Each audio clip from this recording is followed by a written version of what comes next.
Bonjour à toutes et tous, vous écoutez First Print, votre podcast comics préféré pour une nouvelle émission du format Front Page, qui est votre revue d'actualité spécialisée sur le monde des comics et de leurs adaptations. Et c'est le dernier Front Page de 2024. Bonne année.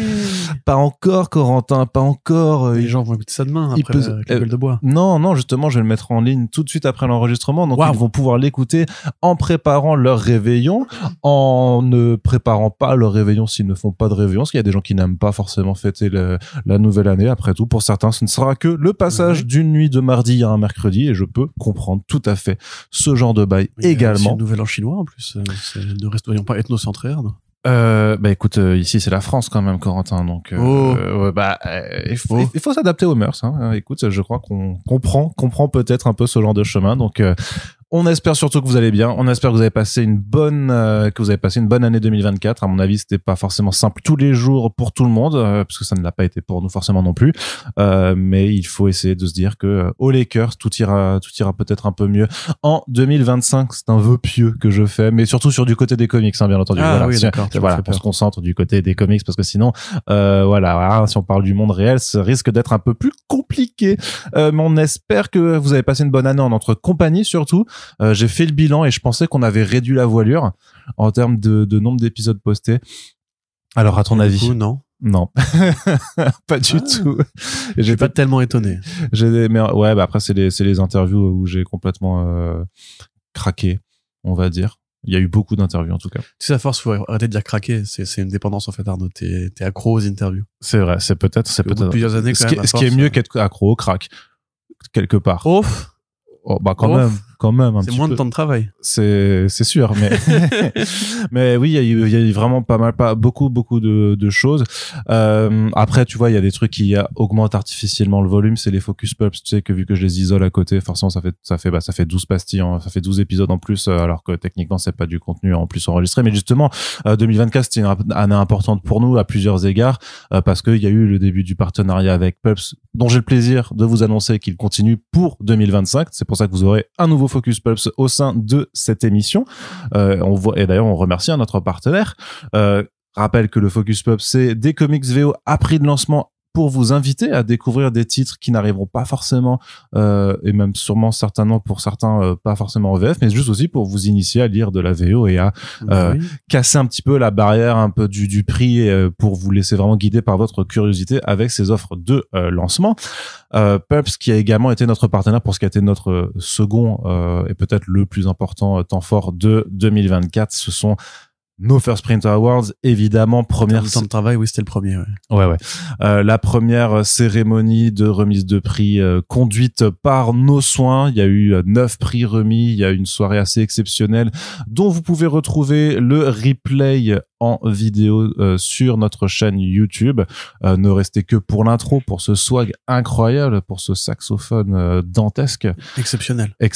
Mirobolant. Voilà, c'est ça. Il faudra voir comment topper ça pour l'année prochaine. Ça va être compliqué. Mais moi, je joue un peu de guitare, si tu veux.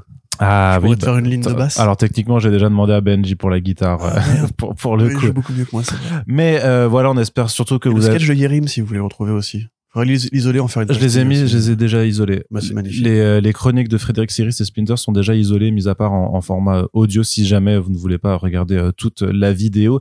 Mais voilà, c'était quand même un énorme temps fort. Et justement, on est en train de travailler pour la seconde édition, pour faire revenir les First Print Awards en 2025, ce qui me permet de faire le point Tipeee, puisque nous avons notre Tipeee régulier. Ça, on en a besoin depuis le début, simplement pour pouvoir produire l'ensemble de nos émissions et pour pouvoir vraiment voir l'avenir sur le long terme de façon pérenne, pour se dire que voilà, je peux passer 30 heures par semaine à faire du montage, des enregistrements, à se voir avec Corentin, à lire, à préparer tout ça, pour et qu'on puisse le faire avec quand même une assise derrière, ne serait-ce aussi même que parfois si un enregistreur nous lâche, de pouvoir rapidement en reprendre un, ce qui a failli nous arriver en cette fin d'année.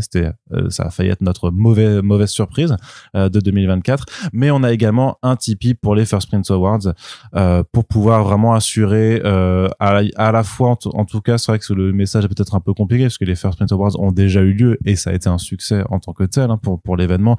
et on va pas se mentir, on va tout faire pour les faire revenir parce qu'il n'y a pas de raison qu'on s'arrête, hein. On va vraiment se donner corps et âme pour ça, mais on a aussi ce Tipeee qui est là pour enflouer une partie des fonds investis dans l'organisation des First Print Awards 2024 et pour préparer l'avenir avec l'édition 2025.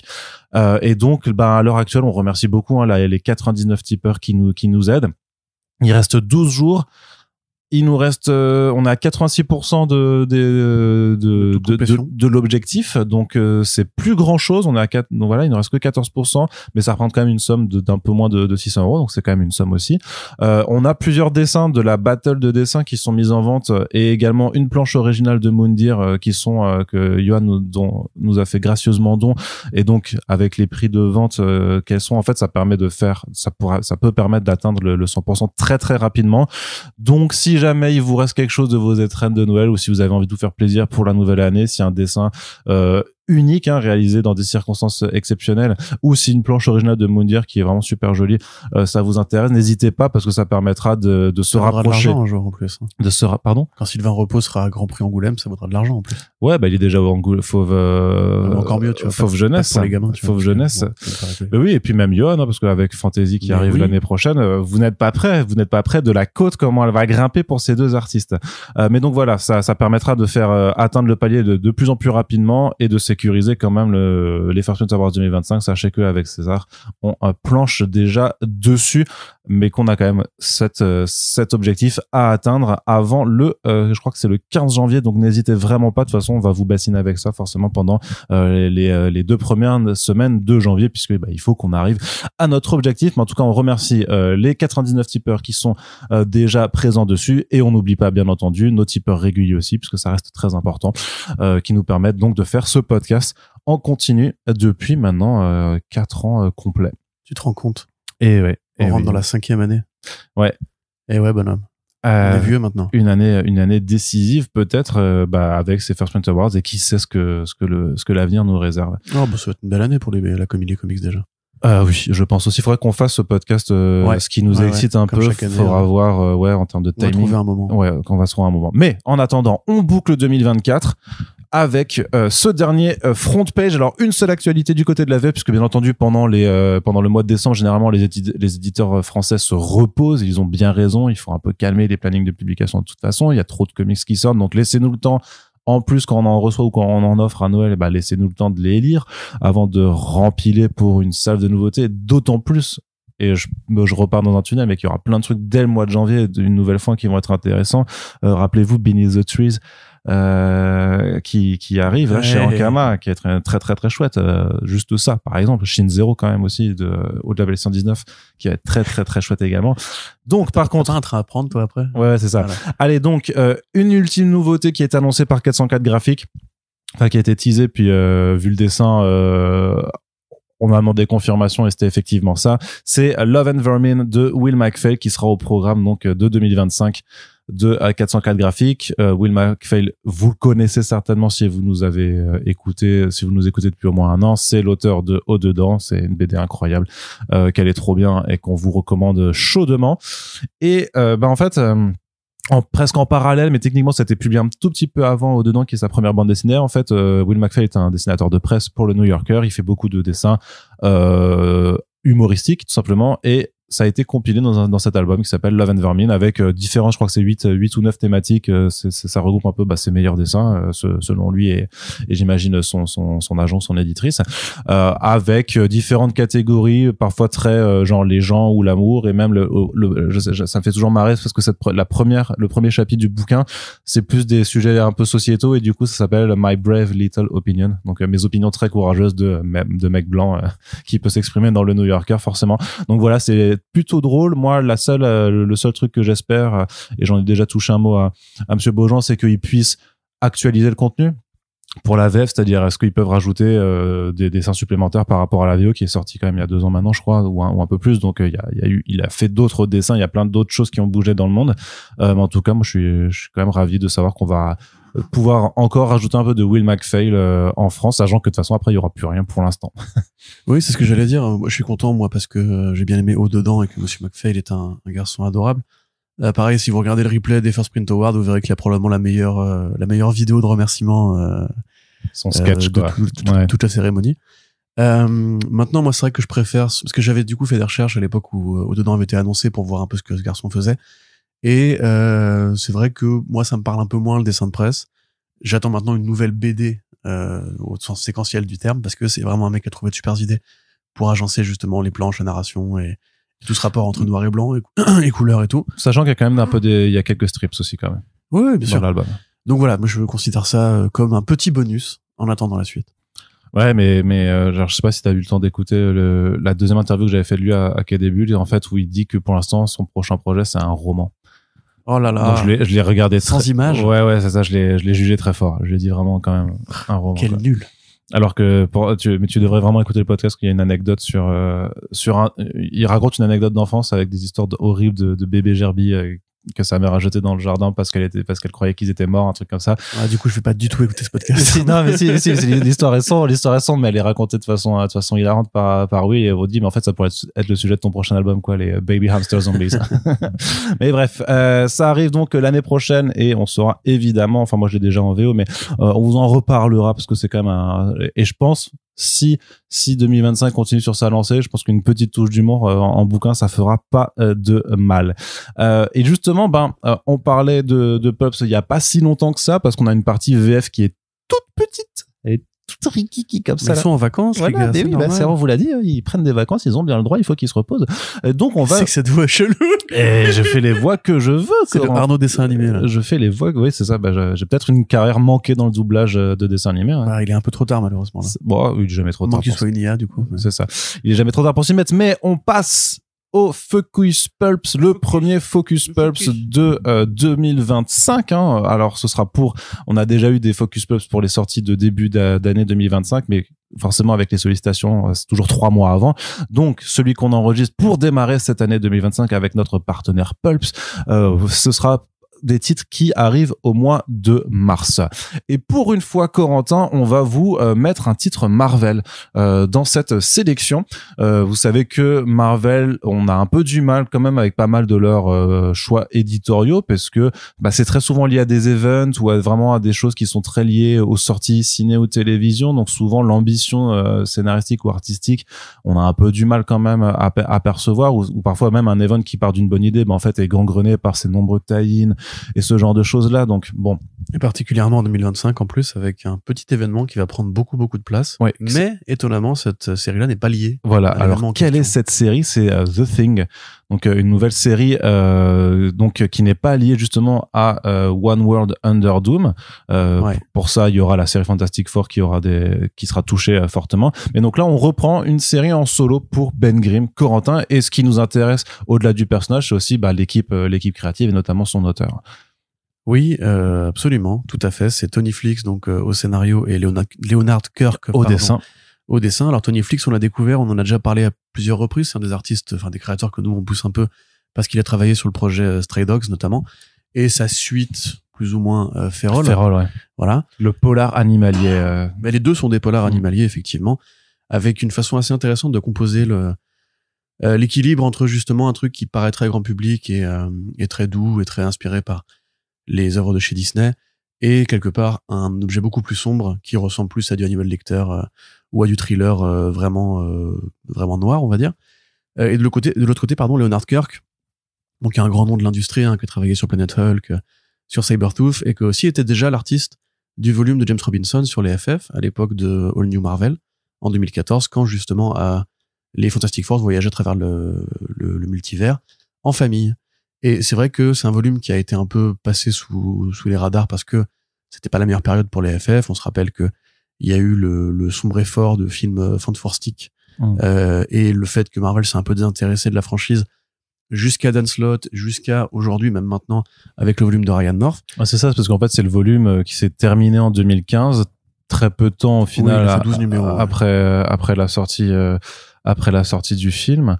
Et après, oui, il y a une période de 3 ans, en fait, où les Fantastic Four n'avaient pas et quelque part, ça avait le relancement des Fantastic Four en comics, ça avait précédé de peu l'annonce du rachat, au final de la Fox, quoi. Tout à fait. Et c'est vrai que depuis, on a eu plus d'amplitude accordée à l'équipe. Là, la série elle tombe pas par hasard d'ailleurs, puisque c'est l'année des FF chez Marvel. On va en bouffer. Attendez-vous-y. On parlait de l'événement justement, en l'occurrence One World Under Doom, donc où le Docteur Doom devient la principale force de contrôle de puissance et d'opposition dans l'univers Marvel. Mais cette série-là n'a pas de lien direct avec l'intrigue de ce truc-là. C'est vraiment juste un projet sur The Thing. Voilà. Vous n'avez pas besoin, vous avez pas besoin d'avoir suivi le Marvel des 2 dernières années parce que Marvel a besoin aussi de produits accessibles pour quand le film sortira et que les gens voudront redécouvrir les FF.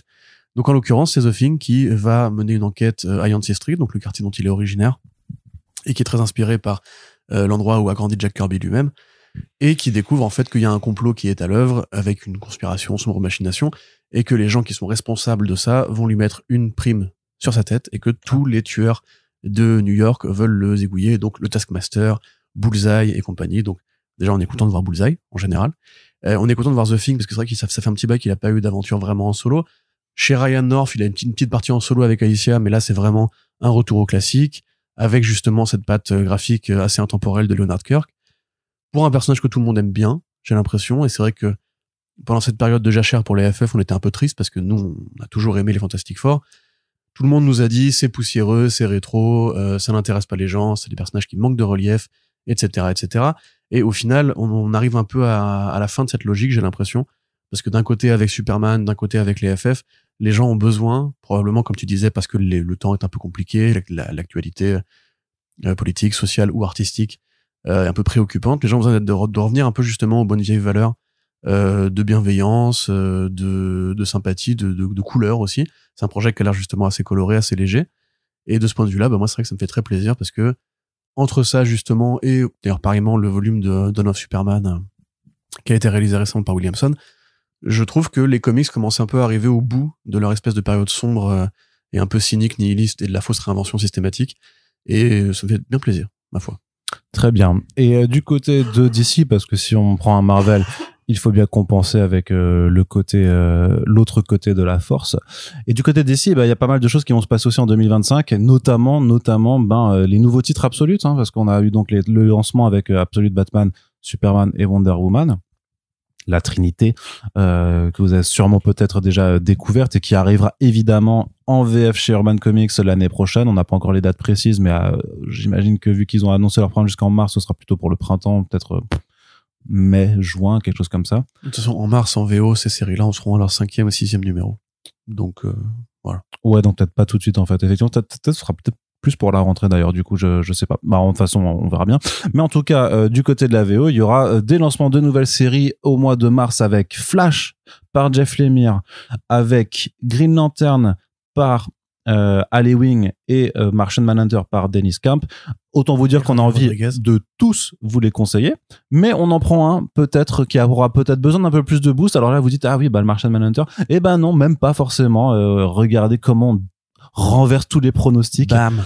Non, Absolute Green Lantern, on a décidé de prendre le Absolute Green Lantern parce que Ali Wing qui débarque chez alors je sais plus si c'est son tout premier travaux, je crois que chez DC, peut-être pas, mais en tout cas son premier travaux de grande ampleur chez DC. Et Ali Wing, ça fait quand même quelques années qu'on vous dit beaucoup de bien de lui parce qu'il a fait beaucoup de bien à Marvel en fait. Voilà, Immortal Thor, c'est toujours très chouette. Les Defenders qui étaient dans la sélection des First Print Awards, il me semble. Ouais. Immortal Hulk aussi. Immortal Hulk, petit projet de maigre importance. Ouais, non mais Immortal Hulk, ça a quand même été un run fondamental de ces dernières années et ça fait partie des grands runs modernes sur le personnage. Non, et même sur les X-Men, on disait la X-Men Red et tout, qui avait aussi été en sélection pour la série de super-héros, que c'était très chouette. Enfin, tout le travail de Halloween sur les X-Men était quand même un truc qui, en tant que tel, était super quali au sein de toute la période Krakoa. Donc, forcément, quand il arrive chez DC pour faire du cosmique, mais avec une réinterprétation en fait des Green Lantern, on a envie de s'y intéresser. Ce sera dessiné par Janoy Lindsay qu'on a vu sur la mini-série Superboy The Man of Tomorrow et alors c'est vrai que le pitch, le synopsis est très concis puisque c'est une Green Lantern, mais il y a pas de Green Lantern Corps, il y a pas de bague de volonté. Donc faut voir comment ça fonctionne, mais il faut savoir, faut se rappeler que le principe de l'univers absolute, c'est que on a un univers dans lequel en fait on retrouve des personnages, mais en fait sans certains fondamentaux. Ouais. C'est-à-dire que c'est presque une volonté d'aller à l'essentiel de ce que sont ces personnages sans les apparats. C'est-à-dire que Bruce Wayne n'a pas de manoir, il a pas d'argent, il a pas ce genre de choses-là. Superman, il a pas quoi? Il a pas grandi avec les parents Wayne, les parents Kent, pardon, excusez-moi. A priori, c'est du spoiler du coup, mais il a débarqué sur Terre longtemps après avoir déjà été élevé sur Krypton par ses deux parents classiques. Et aussi Lois Lane travaille pour les méchants. Voilà, et Wonder Woman, elle a pas Themyscira. Elle a pas sa mère, elle a été élevée par Cersei sur une île et elle a appris la sorcellerie. Voilà, donc voilà, c'est vraiment on reprend. Donc là aussi, pareil, on va se dire, voilà, vous allez avoir droit à une Green Lantern en l'occurrence, mais qui a pas forcément de bague de volonté et en tout cas sur lequel il n'y a pas de Green Lantern Corps pour la former. Donc comment ça fonctionne dans cet univers? C'est tout l'intérêt d'aller à découvrir ça, puisque tout le principe de Absolute, c'est quand même d'avoir, au-delà de cette accessibilité qui est pensée pour les nouveaux lecteurs, mais c'est aussi que pour les vieux briscards que nous sommes et que vous êtes peut-être, vous qui nous écoutez, c'est de se dire, voilà, vous connaissez déjà Green Lantern, vous avez déjà, vous avez lu Geoff Johns, donc c'est vrai que maintenant, vous emmerdez un petit peu, parce que Geoff Johns a tout fait. C'est bien en ce moment ce qui se passe sur les lanternes. Non, c'est vrai, t'as raison. C'est un peu moins bien que Geoff Jones, évidemment, parce que c'est compliqué de topper le maître. C'est compliqué de faire, ouais. Non, l'intérêt, surtout, c'est que pour l'instant, les séries absolutes, au-delà de côté réinvention, ont vraiment pour mission, voire pour consigne, je pense, de prendre à défaut, en fait, les poncifs d'usage. Et c'est vrai que le fait de ne pas avoir déjà le corps et le serment, du coup. Ouais, mais au-delà de ça, du coup, de pas avoir un héros, Babtou, hétérosexuel, machin, etc., dans le rôle principal, parce que c'est vrai que les Green Lantern, au départ, après la période du Golden Age, ça reste quand même Hal Jordan. Et ensuite, dans un second temps, c'est John Stewart. Là, dans le présent politique, en plus actuel, ça a un sens de prendre ce revers-là à défaut en allant directement vers après, il y avait Joe Mullane qui avait déjà été faite il y a pas si longtemps. Oui, mais là, c'est la première, a priori, Green Lantern du nouvel univers. Tu vois, c'est symboliquement, alors qu'a priori, Flash sera quand même Barry Allen.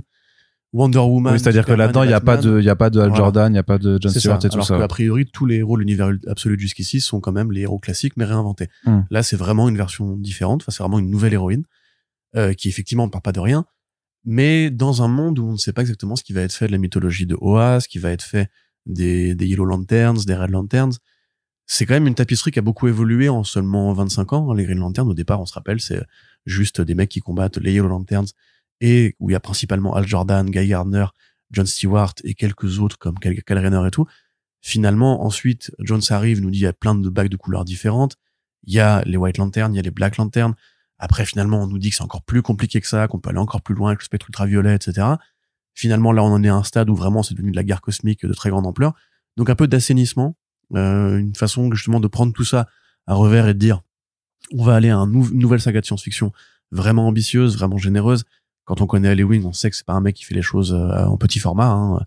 Pareillement, Immortal Thor, c'était une grande réinvention de plein de trucs qu'on pensait savoir sur le Hulk et puis je n'ai juste repensé qu'en termes de cosmique, il y avait We Only Find Them When They're Dead, qui était aussi très très ambitieux. Tout à fait, ouais.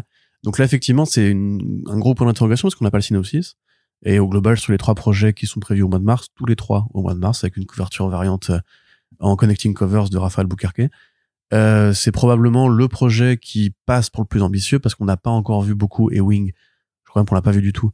Ewing chez DC, avec une vraie liberté de création. Et quand on voit les séries comme Absolute, Batman ou Wonder Woman, on sent quand même que les scénaristes ont une vraie liberté de création, ce qui n'est pas forcément le cas, par exemple. Alors, attention, je vais énerver personne, mais de l'univers Ultimate où on sent quand même la capitainerie Hickman avec le grand plan. Et on va en parler dans une actualité tout à l'heure. Le grand plan avec crossover, etc. Là, pour l'instant, les séries absolutes sont vraiment laissées en autopilote. Et on voit bien, par exemple, que quand Snyder arrive sur Batman, il peut vraiment faire ce qu'il veut sans forcément avoir le plan de bataille en tête. Il nous faut une crisis dans 2 ans, etc. Très bien, Corentin, merci beaucoup. Et donc pour le 3e titre de ce Focus Pulse, on va du côté de l'indé. Et si vous aimez les comics d'horreur, alors c'est vrai qu'il y en a pas mal dans la proposition actuelle, mais justement ce sera peut-être un titre qui se dégagera du lot. En tout cas, c'est pas une anthologie déjà, donc ça c'est bien. Ça change aussi. C'est chez Image Comics, ça s'appelle You'll Do Bad Things, Corentin. Oui, je veux bien l'équipe créative, s'il te plaît, mon bon Arnaud Kikou, car j'ai écrit cet article, mais je ne me souviens plus de tous les détails. Pas de souci, c'est Tyler Boss et Adriano Turtulici. Ouais, qui est un débutant apparemment, artiste romain, donc pas au sens où il a un gars sur la tête et un pilum, mais c'est un mec qui vient de Rome, de la ville de Rome. Et c'est intéressant parce que justement, c'est une BD qui prend comme référent essentiel Stephen King. On va en parler quand je vais développer le pitch, et le cinéma italien des années 70-80, ou plutôt 60-70, qu'on appelle le giallo. Donc le giallo, c'est une école de cinéma d'horreur, considérée comme étant particulièrement esthétique, aussi un peu violente et un peu sexy, qui a beaucoup été développée par le travail de Mario Bava et Dario Argento, évidemment, qui a inspiré le genre du slasher par la suite, dans son côté un peu exubérant, un peu racoleur aussi, et assez étouffant. C'est des films qui sont souvent considérés comme assez surréalistes, pas dans ce qu'ils racontent, mais vraiment dans la façon dont les couleurs, l'atmosphère, le montage sont présentés. C'est vrai que les films de Argento, au-delà de leur scénario eux-mêmes, dégagent un narratif qui est vraiment juste sur la mise en scène, sur l'usage du sang, sur l'usage du montage, sur le côté un peu écrasant et cauchemar éveillé de certains de ces projets. Des couleurs sursaturées aussi, couleurs et qui sont magnifiques. Pour le coup, giallo, ça sent que giallo, ça veut dire jaune. Exactement, tout à fait, en référence à une ligne de roman, je crois, qui a été éditée par Mondadori à l'époque, et qui justement racontait un peu des récits pareillement racoleurs et un peu rentre dedans. C'était du roman de gare, quoi, grosso modo. Mais pour éviter la parenthèse bibliographique, là, l'histoire, en fait, c'est que c'est un écrivain qui a en fait fait fortune et acquis un statut important dans les cercles littéraires en écrivant un bouquin de true crime. C'est-à-dire vraiment une histoire sur un vrai criminel qui s'est vraiment produite. Et 10 ans plus tard, il a vécu toute sa vie avec ce succès-là. Il décide d'essayer de se remettre à écrire, mais ce coup-ci de la fiction. Et il se trouve en fait qu'il a envie d'écrire une histoire joyeuse, mais que ses doigts, guidés un peu par une inspiration malsaine et folle, n'arrivent pas à écrire des histoires qui terminent bien. C'est-à-dire que ses héros se font forcément massacrer à la fin de l'histoire, à son corps défendant. Et c'est pire quand il réalise que les personnages qu'il a inventés et les crimes qui se sont produits existent dans la vraie vie. C'est-à-dire que c'est vraiment en train d'arriver autour de lui. Donc vraiment un pitch très Stephen King, dans l'idée, le rapport auteur-fiction, le rapport à comment le crime influence le crime, ou plutôt comment la violence influence la violence, qu'on pourrait effectivement rapprocher d'autres trucs. Alors lui, il parle de cimetière, c'est pas forcément le plus évident qu'on pourrait citer. Bah Carrie plutôt, non. Pas Carrie, putain, qu'est-ce que je raconte avec le mec qui est séquestré par son... par sa fan numéro 1, là. Ouais, tout à fait. Oui, il y a Misery, pardon. Il y a aussi un film qui avait été fait avec Johnny Depp, où c'est un écrivain qui se retranche dans une petite ville américaine et qui bute sa femme, qui a un truc qui avait beaucoup inspiré le jeu Alan Wake, d'ailleurs. Peu importe. Le fait oui, je vois complètement en plus le visuel de la fille, j'aurais plus le nom. Oui, mais c'est vrai qu'Alan Wake, en plus, c'était très Stephen King aussi dans le texte. Exactement. Ouais. Là, on a des covers. Ah bah oui, carrément. Là, on a des covers qui font vraiment de giallo. Ah oui, mais même la mise en couleur des pages, génial, c'est pareil, couleur très vive. Ça évoque complètement cette saturation de la colorimétrie. Ouais, exactement. Quoi. Alors les premières planches font un peu d'ailleurs Love Everlasting, jusqu'au moment où ça commence à défourailler. Là, ça défouraille. Donc un petit plaisir assez universel, je pense, c'est que quand on aime l'horreur, on aime bien le giallo parce que c'est un peu une des sources fondamentales de plaisir vraiment esthétique. Avec un auteur qui est pas mauvais, hein, Tyler Boss, il a quand même fait pas mal de projets qui étaient assez intéressants, et l'objectif de juste faire une petite histoire d'horreur pour se faire plaisir, avec cette consigne dans, comment dire, j'en fais un truc agréable à l'œil, voilà, c'est bizarre à dire pour une série d'horreur, mais la BD c'est aussi joli, et la BD d'horreur c'est souvent assez expérimental et amusant. Donc voilà, un petit projet indé qui surnage tout ce qui a été fait, annoncé chez Image récemment. Il y a eu beaucoup d'annonces, ouais. Voilà, il y a eu la suite de Bitterroot, il y a eu une anthologie pour Dennis Camp, il y a eu beaucoup de trucs qui ont été annoncés, mais celui-là a l'air plus accessible et aussi nous ressemble plus, je pense. Donc après la sortie de Jaune en français aussi, et nous on a beaucoup bouffé de comics d'horreur en préparant en Jaune d'ailleurs, il y a peut-être des trucs qui vont être faits par rapport à ça sur le site, on verra. Mais dans l'intervalle, voilà, une petite BD sympathique et qui nous rappelle quand même que justement on aimerait bien avoir davantage de films dans ce style-là au présent aussi. De films, de giallo. T'aimerais plus de... Ah ouais. Moi, je regrette un petit peu l'aura contemporaine, justement, qui est peut-être me ressemble moins, ou à moins ce côté un peu funky qu'on avait avant. Quoi. Je vois ce que tu veux dire. Voilà, donc c'en est tout pour ce Focus Plus, mais c'est déjà bien. The Thing, Absolute Green Lantern et You'll Do Bad Things, qui sont donc nos recommandations de lecture chez Pulps, que vous pouvez avoir à prix de lancement. Les liens sont dans la description de ce podcast.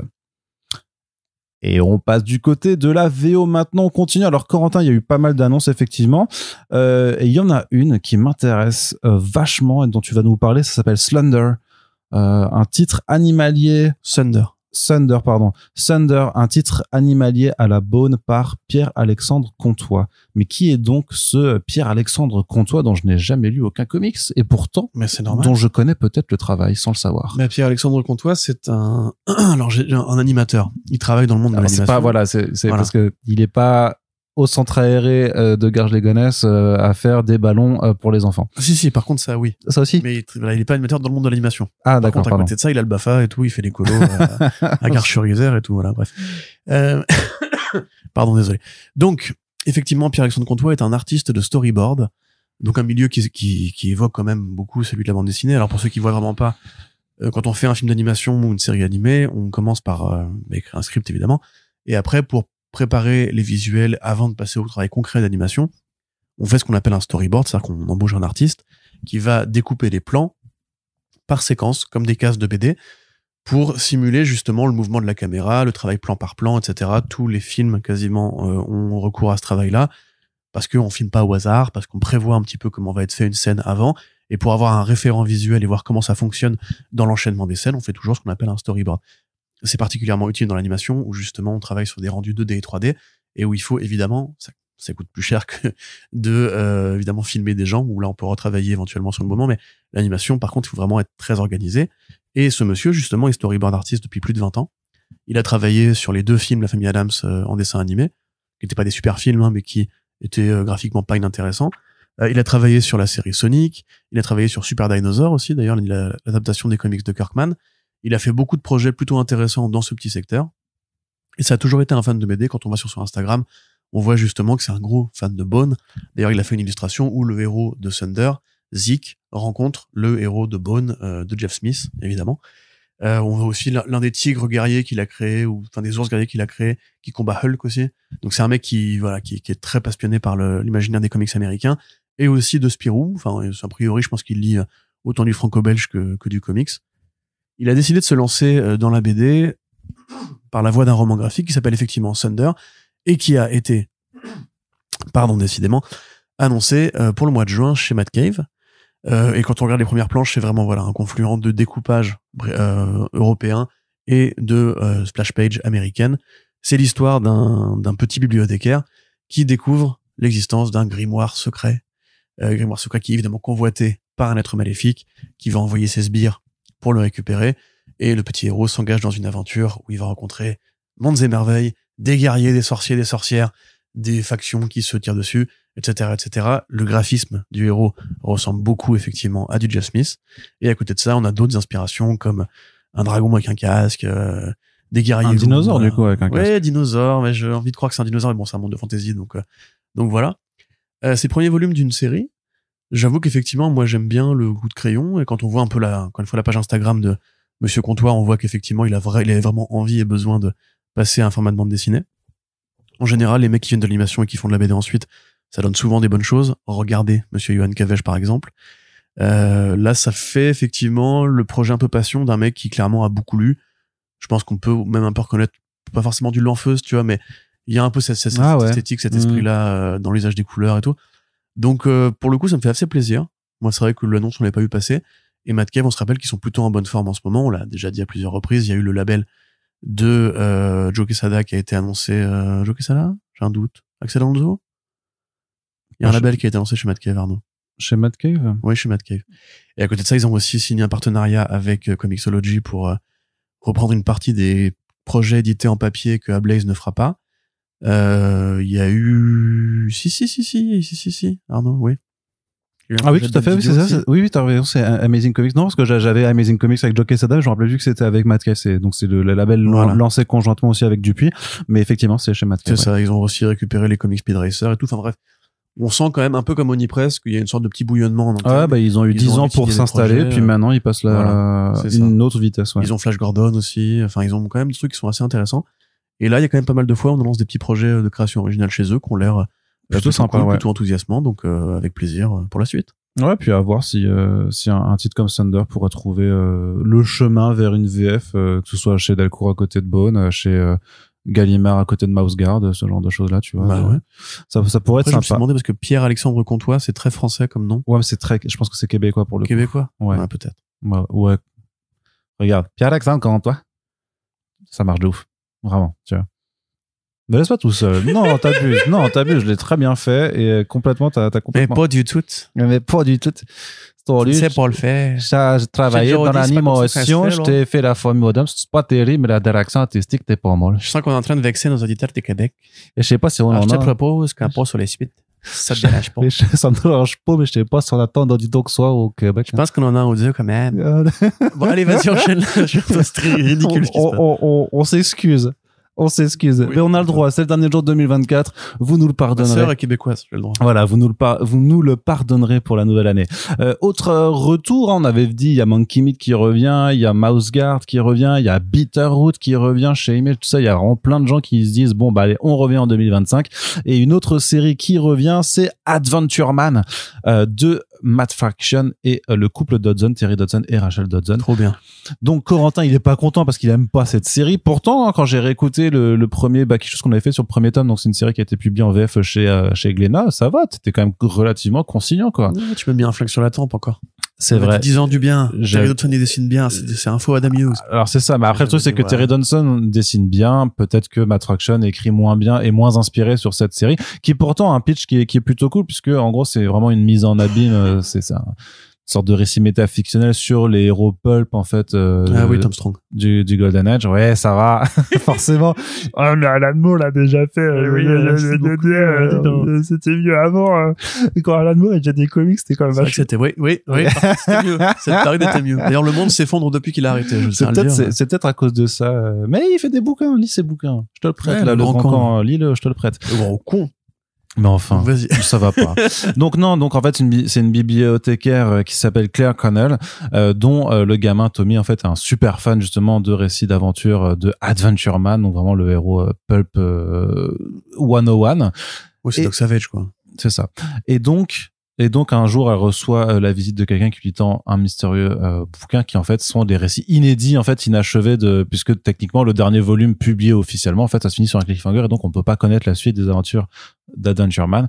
Elle le reçoit le bouquin et elle découvre qu'en fait elle est la descendante d'une longue lignée en fait de ces Adventure Man justement, et qu'elle est la nouvelle représentante de cette dynastie de héros pulp. Et ensuite s'en suivent des aventures avec et notamment en fait c'est une série qui a été publiée en 9 numéros, qui a pris une pause et maintenant qui revient un peu comme d'autres, mais comme Bitterroot en fait, avec c'est des volumes par arc scénaristique. C'est-à-dire qu'il y a eu un premier arc en 2 numéros qui est sorti début 2024 en VO et qui s'appelle Ghost Lights, et dans lequel en fait simplement, vu qu'il y a eu le retour de héros du Golden Age, il y a aussi les fantômes de leurs ennemis qui reviennent, donc en fait ils vont les affronter.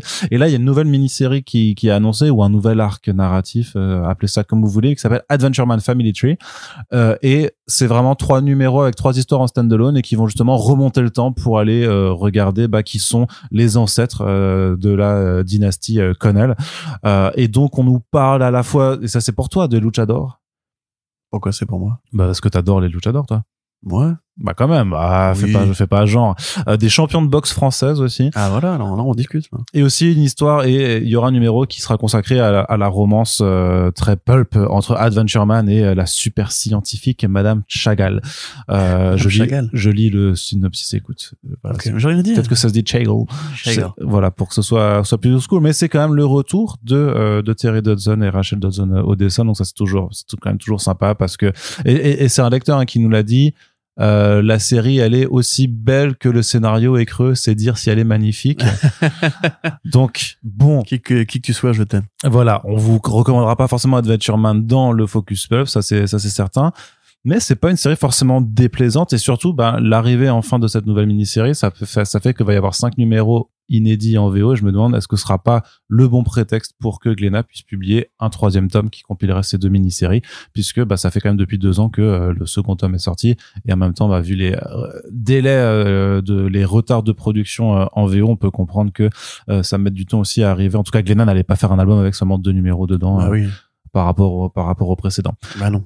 Et donc, tu n'es pas content forcément de cette nouvelle, par contre, toi, de ton côté, Terry Dodson, c'est un peu le Adam Hughes qui a continué de travailler, donc je suis content pour lui. Après, effectivement, je trouve le pitch assez commun, en fait. Il y a eu d'autres BD qui traitaient de cette histoire-là, alors probablement différemment, mais moi, Fraction, en plus, ça me désole parce que c'est un mec que j'aime beaucoup. Et qui fait de très bonnes choses en parallèle. Évidemment. J'aime son Jimmy Olsen, j'aime November, j'aime Sex Criminals, évidemment, mais même Odyssey, j'aime bien aussi. Enfin, j'aime vraiment, je trouve. Oui, avec Christian Ward, ouais. Tout ce qu'il a fait en indé, je trouve ça génial. C'est un mec qui vraiment sait écrire des comics que moi j'aime beaucoup. C'est mon genre préféré, les comics de labyrinthe, où tu cherches le sens de la vie. Et malheureusement, ça n'est pas un. C'est un comics qui est très démonstratif, qui est très déclaratif aussi. D'ailleurs, quelque part, en fait, vu que ça n'a rien à dire, c'est facile de faire les deux, tu vois. C'est le comics, c'est j'aime Doc Savage, le comics. Ouais, mais il y a même pas de twist particulier à la clé, enfin de twist, je veux dire, d'accroche très original au-delà de ça. C'est vraiment juste un hommage. C'est très formel, c'est très Amblin quelque part aussi, c'est très classique, c'est très dirigé, il y a pas de vraie surprise ou de détour. Mais ça peut être bien parfois juste d'être classique en fait, tu vois, et d'aborder un registre très désuet par moment. Je pense qu'il a essayé de faire ça un peu, un côté un peu franco-belge, un peu très début, milieu, fin, on va dire, et accessible pour les enfants, pour la famille et tout. Non, pas les enfants.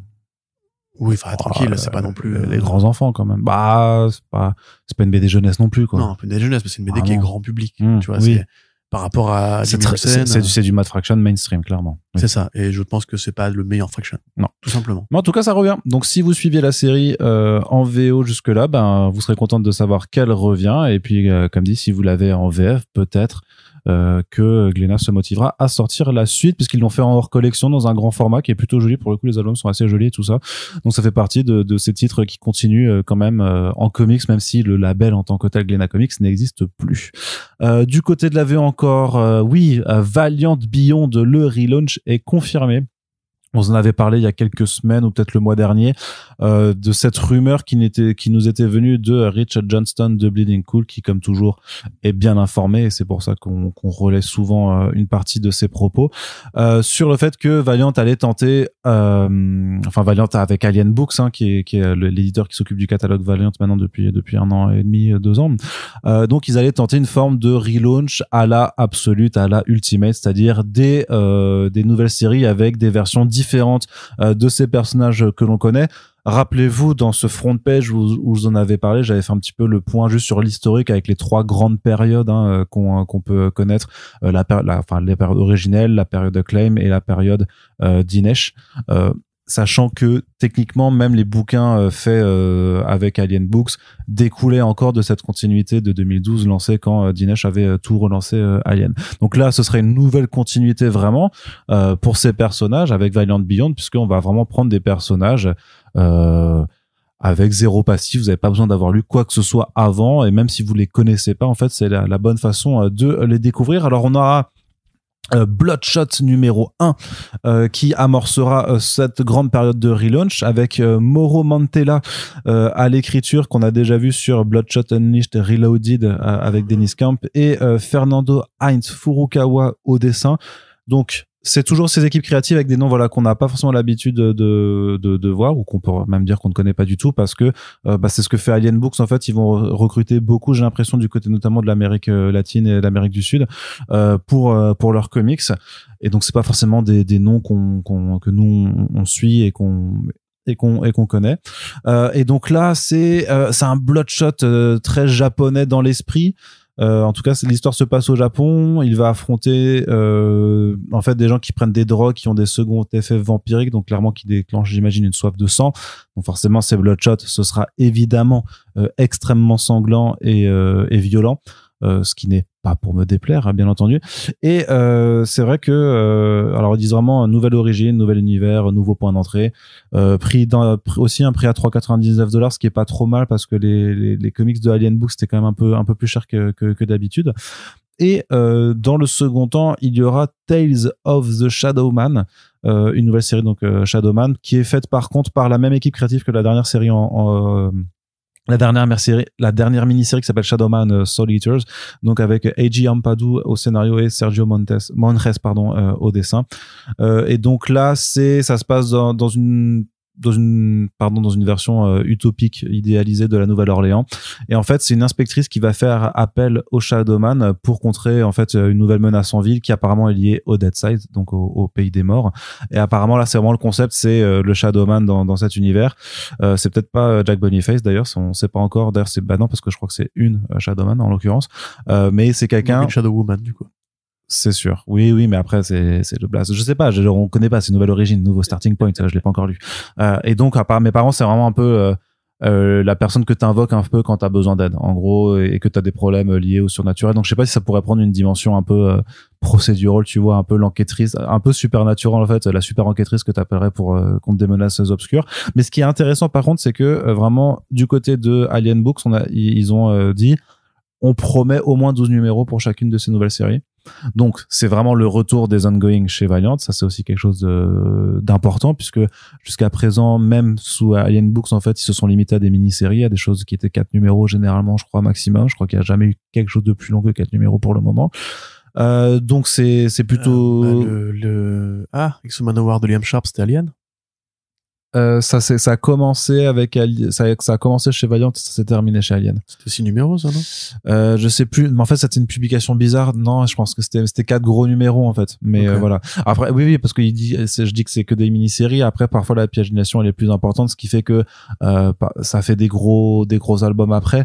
Mais dans les faits, ça fait quand même que 4 rendez-vous dans les comic shops. Alors que là ils disent ça va vraiment être quelque chose en 12 numéros. Donc avec des arcs, après ça va être toujours avec des arcs en 4 pour pouvoir faire les TPB de 4, parce que ça j'aimerais bien qu'ils changent un petit peu, mais quand même l'ambition d'avoir un récit de long terme, c'est-à-dire de laisser aussi aux équipes créatives de dire vous avez 1 an pour faire vos preuves, et j'imagine que si ça marche très bien, et ça pourra continuer plus longtemps. Donc il y a quand même l'ambition qui nous manquait un petit peu de ce côté-là. Et ils ont déjà annoncé aussi les prochains titres, hein, les prochaines relances. Il y aura du XO Manowar et un All New Harbinger dont on reparlera le mois prochain puisque ce sera pour avril 2025. Donc on aura les équipes créatives et les pitchs à ce moment-là. Mais moi je trouve ça cool. Je trouve ça cool de les voir vraiment passer la seconde également après avoir un petit peu alors c'était bien de publier des choses, mais ça donnait vraiment l'impression de vivoter, juste de reprendre la patate chaude sans pouvoir en faire grand chose pour le moment. Et donc là j'ai bon espoir que ça puisse amorcer un regain d'intérêt pour ces personnages et pour ce nouvel univers en construction, sachant que la promesse techniquement c'est aussi de pouvoir continuer c'est en parallèle d'autres titres qui seront un peu dans l'ancienne ou les anciennes continuités. Corentin, qu'est-ce que tu en penses de tout cela? Ce serait peut-être l'occasion pour moi de me remettre un peu à l'ère du Valiant, puisque je lisais majoritairement des séries par les artistes qui m'intéressaient depuis quelques années, que ce soit Pulido ou Sharp, et pas beaucoup plus, puisque après j'ai pas forcément envie d'avoir moi 3 univers à suivre avec un univers partagé, un canon des événements, etc. Donc après, ça m'allait très bien que ce soit bien des projets séparés. Après, tu sais, ça peut être juste de se dire, en fait, c'est juste des projets sur des personnages avec différentes visions et tu t'as pas à te soucier de mais est-ce que c'est partagé ou pas. Non, mais ce que je voulais dire, c'est que l'univers d'Inej, comme tu dis, moi, le côté tout coexiste au sein d'un ensemble commun, ça m'intéresse moins que soit t'as une série monde façon Fallen World, pardon. Avec d'un côté, t'as tous les personnages qui cohabitent, comme sur la série Terre 2 des 52, tu vois, où t'as une série univers. Soit t'as des séries d'auteurs par-ci par-là, mais l'idée d'avoir un seul univers partagé, ça m'a jamais trop intéressé. Donc je trouve pas que les personnages de Valiant se correspondent vraiment mutuellement. Non, mais ça dépend. Mais après, vraiment, l'univers partagé fonctionnait vraiment quand t'avais une vraie direction d'ensemble. Mais c'était surtout au début, en fait. Ouais. Quand t'avais Unity, qui était leur équipe un peu quand tu vois Eternal Warrior, X Manowar, Bloodshot, ça me... Non. Après, tu me diras, quand tu prends Hawkeye et quand tu prends Thor, ouais, voilà, exactement, et Iron Man, ça va pas non plus très bien ensemble, mais de fait, voilà, moi j'ai déjà l'univers DC Marvel à suivre par goût personnel et pour le travail aussi. Donc là, voilà, s'il y a des séries intéressantes qui sortent de tout ça, je les lirai avec plaisir. À mon avis, il y a quand même, je sais pas, peut-être pas des coups manqués, mais par exemple Bloodshot, là, du coup, c'est pas une réinvention en fait. C'est juste le Bloodshot qu'on connaît mais qui va au Japon. C'est pas Ray Garrison, donc à voir quels sont ses C'est pas Ray Garrison. Non, je pense pas que ce soit Ray Garrison. Vu le physique, c'est pas lui, hein. Il a une forme d'Iroquoise, il y a de la barbe et tout ça, c'est quand même pas sa tête, quoi. Alors après, oui, je témoigne que je peux avoir une tête très différente, j'ai une tête très différente, sur les 10 dernières années, à chaque fois, hein. Je suis passé par tous les états capillaires et pileux. Mais en l'occurrence, je pense que c'est pas forcément un Ray Garrison. Donc de la même façon, quelles sont ses origines? Est-ce que c'est j'ai plus le souvenir, le projet Rising Spirit, je suis pas sûr qu'il soit forcément lié là. Donc voilà, il y a quand même et j'imagine que les gens ne sont pas bêtes, les gens qui sont chez Alien Books et les équipes créatives et qui vont proposer non mais il y a pas de jugement de valeur. Moi je suis curieux, j'ai envie de découvrir tout ça. Après je te dis, à mon sens, peut-être qu'il aurait été intéressant. Tu vois, on parlait de Dennis Camp juste avant, il avait fait la série Agent of World 2 avec cet artiste d'Europe de l'Est, je crois. Yes. Tu vois, lui, par exemple, aller le chercher Enfin, même russe d'ailleurs, pour le coup. Russe, ouais. Bah, c'est en Europe de l'Est, du coup. Aller chercher. Vite fait. La Russie, c'est pas en Europe de l'Est? Bah, la Russie, c'est sur 12 continents, donc. C'est sur 2 continents. C'est sur 2 continents et ça commence en Europe de l'Est. Oui, donc... mais bon, moi, la géographie, t'as pas le droit. Voilà. C'est toi qui on l'a déjà dit. Toi qui pas la géographie, Corentin. Alors, du coup, la Tchétchénie, Arnaud, c'est où par rapport à la Russie? Plutôt au nord, plutôt au sud? Allez, tente. Non. C'est au sud. Donc, à côté du Daghestan. Donc, Et moi, j'ai pas eu d'enfance. Je regardais mes cartes du monde. Voilà. Le plus grand pays d'Europe de l'Est, hein, facile. Bah, l'Ukraine. Bah non, la Russie. La Russie. Je viens de le dire. Ah, putain. Quel connard. Donc, voilà, lui, par exemple, ça aurait été intéressant de le prendre pour poursuivre justement le côté un peu Geoff Darrow-esque de cet univers-là. Ceci étant, bon, moi, je connais pas aussi bien que toi l'univers Valiant. Je sais pas si les fans sont contents de découvrir que c'est remis à plat. Je pense qu'effectivement c'est pas remis à plat, c'est qu'il y a une autre parce que j'ai pas fini, mais en gros pour voir un peu les personnages de la précédente continuité, ils seront de retour avec un event bon là qui m'inspire moins dans le titre, c'est Valiant Zombies Resurrection. Oh, je vois. Donc à voir ce que ça donne, et ça pourrait être marrant. De Valiant Zombies Resurrection, je verrais bien un truc avec les anciens héros qui sont morts et qui viennent hanter les nouveaux héros. Ouais, mais pas forcément pas ceux de Beyond, mais genre ceux de la précédente continuité, mais qui sont hantés par ceux de Jim Shooter, de la continuité de Jim Shooter ou de Acclaim, tu vois. Ouais, bah ça pourrait être rigolo. Ça pourrait être un D6 rigolo. Ouais. Après, écoute, voilà. à voir. Moi, personnellement, c'est vrai que l'idée de faire juste des projets d'auteurs, entre guillemets, ça aurait pu m'aller. Parce que j'ai l'impression que ça plaît encore à pas mal de gens, tu vois, des artistes ambitieux ou quoi, qui peuvent faire du Valiant régulièrement. Ça va surtout dépendre de si est-ce que ça prend ou est-ce que ça ne prend pas. Donc on va pas spéculer plus longtemps parce que j'avoue que j'ai pas forcément plus d'opinion que. Je suis curieux en tout cas. Voilà, bah c'est toujours ça. Est-ce que tu as une opinion par contre sur le retour du Deadpool Corps chez Marvel avec la série Pooluminati? Bah que c'est un peu tard et un peu fastidieux. La série Deadpool actuellement, elle est pas trop mal, très honnêtement. Il a trouvé une bonne façon de faire. Moi, du coup, le scénariste de Deadpool actuellement. Ou la scénariste d'ailleurs, je suis en train de me poser la question. Mais il y a une façon intéressante de faire puisque ça y est, en fait, on assume que Deadpool a pris de l'âge et du galon. Que c'est c'est avec sa fille. Hein. Exactement, que c'est plus juste le gogol de service. C'est pas nouveau hein, pour ceux qui ont lu. Bah tiens, il y avait récemment le Hawkeye versus Deadpool qui avait été réédité en Marvel Pocket, je crois. Vous avez peut-être pu du coup vous en rendre compte si vous l'avez lu que maintenant Deadpool est parti depuis un moment. Maintenant, il a une fille qu'il avait perdue de vue, dont il s'est rapproché. Puis après, ça lui a réveillé, je crois que c'était déjà chez Jerry Duggan, ça, réveillé une vraie noirceur intérieure, parce qu'il n'était pas légitime pour être père et tout. Et là, bah, elle commence à arriver à l'âge adulte, en fait, c'est Ellie, je crois. Ellie. Et donc, bah, pour ceux qui lisent la série actuellement, en fait, Pool a décidé de laisser sa fille faire des petites aventures et tout. Et il y a ce côté, il a son toutou princesse, et il y a ce côté, le Taskmaster, qui est un peu son meilleur pote maintenant, et qui fait un peu office de tonton. Donc, il y a vraiment un côté un peu sitcom, tu vois. Là, du coup, le Pooluminati, bon, c'est vraiment pour filer à bouffer aux fans du Deadpool multivers qui ont vu le film, je pense. Puisqu'on revoit sur l'une des couvertures, il y a vraiment les Deadpool du multivers qu'on a pu voir dans le film Deadpool Samurai, le Gunslinger Deadpool et tout. Moi, j'aimais bien le Deadpool Corps dans l'idée que c'était une équipe avec une continuité et que justement, pour ceux qui n'ont pas connu, à l'époque, il y a un des Watchers qui assemble une équipe de Deadpool parce que ils ont le cerveau fracturé et qu'il faut aller combattre un mec qui fait de la télépathie. Et comme eux, ils sont trop starbés, ça marche pas sur eux. Et après, on leur fait un petit volume bonus. Au final, ça arrive, il y a pas grand chose. Mais il y avait une bonne dynamique, une bonne interaction. C'était une façon intéressante de renouveler un peu le principe de Deadpool. Bon, après, il y a eu le grand volume de Jerry Duggan, donc on n'a pas perdu au change. Mais là, si c'est juste pour faire une sorte de conseil des rides, et apparemment, c'est ça qui se présage, avec les Deadpool, ça va être un festoche de vannes et ça aura pas plus d'utilité que ça. Moi, voilà, je mets bien le côté un peu Deadpool cosmique, bande de potes dans l'espace. Là, franchement, ouais, je pense qu'on a beaucoup vu de multivers. Et puis ça tombe tard par rapport au film, tu vois. Il y a d'autres annonces qui sont tombées en ce sens-là. Pareil, ils ont la nouvelle série Deadpool Wolverine, pour le coup ongoing d'ailleurs, par Ben Percy qui commence là au mois de janvier. Et ils ont annoncé un autre truc par rapport à Deadpool et Wolverine, enfin, qu'on pourrait considérer comme étant une conséquence directe du film.